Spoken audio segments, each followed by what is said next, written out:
Et donc, suite à ça, Martine était en train de dire que au niveau international et national, il y avait une réflexion européen même, pour l'égalité des chances de tous. Hein. En réaction au contexte et politique, hein, voilà. Clairement. Et SOS Racisme, tout ça, ça s'épaule sur ça. Et puis moi, je me disais, en prenant 3 petites notes tout à l'heure, je me disais, mais on y est toujours, Black Lives Matter. On y est encore.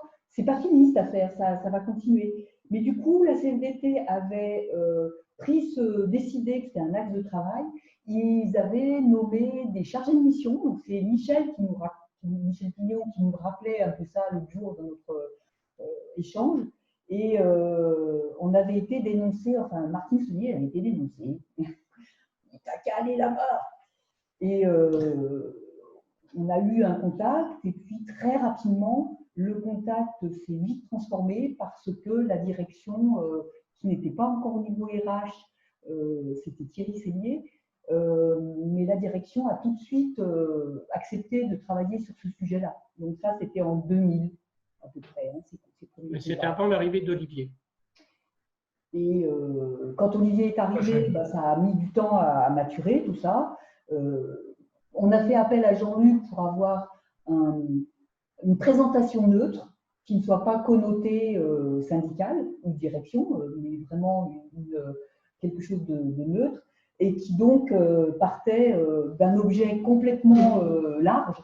C'est le L122-45 qui est autour de la non-discrimination au sens large, hein, parce que ça inclut effectivement le racisme, mais ça inclut les aspects hommes-femmes, les aspects religieux, les aspects préférences sexuelles. Enfin, dans cet article, il est extrêmement large. Donc, ce qu'on a pu faire sur ce sujet-là, ça a forcément porté des fruits sur l'ensemble de cet article du Code du travail. Voilà. On peut le lire, hein? Alors, il a été modifié, il est encore beaucoup meilleur qu'à cette époque-là. Alors ça, c'est 31 décembre 92.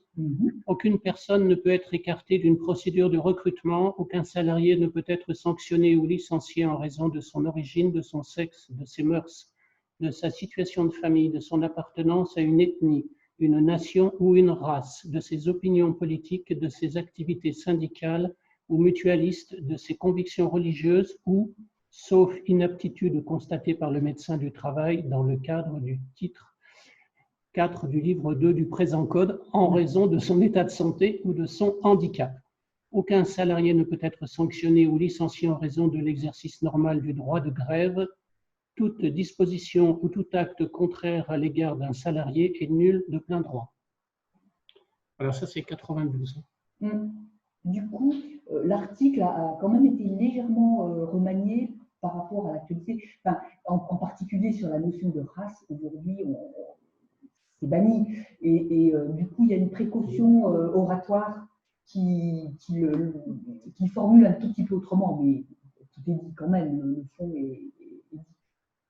Du coup, le truc qui a été magique sur ce projet, c'est que toutes les équipes de TIV à l'époque ont eu une petite intervention. On nous a autorisé, nous, partenaires sociaux, ensemble, à faire une intervention dans toutes les équipes, toute organisation syndicale et direction, pour présenter simplement cet article de loi et simplement affirmer que le racisme, c'est hors jeu. Ça, c'était en 2002. Voilà. Donc, l'idée, c'est… Tu peux reprendre les questions que tu avais écrites par rapport à notre rencontre. Tu avais préparé des questions. En gros, c'est comment chacun de nous s'est approprié le sujet et qu'est-ce qu'il en retient. Combien ça fait d'années après? Presque 20 ans après. de cette expérience commune. Voilà. Qui a donné lieu à un accord signé par tout le monde, hein, Absolument. qui fait partie des documents que tu as envoyés. Voilà, vous avez sans doute relu. Et voilà. Donc, c'est intéressant pour qu'Olivier et puis toi, Pascal, vous puissiez nous dire, dans les missions qui étaient les vôtres à l'époque, comment vous avez vécu ça, puis en tant qu'homme, sans doute aussi.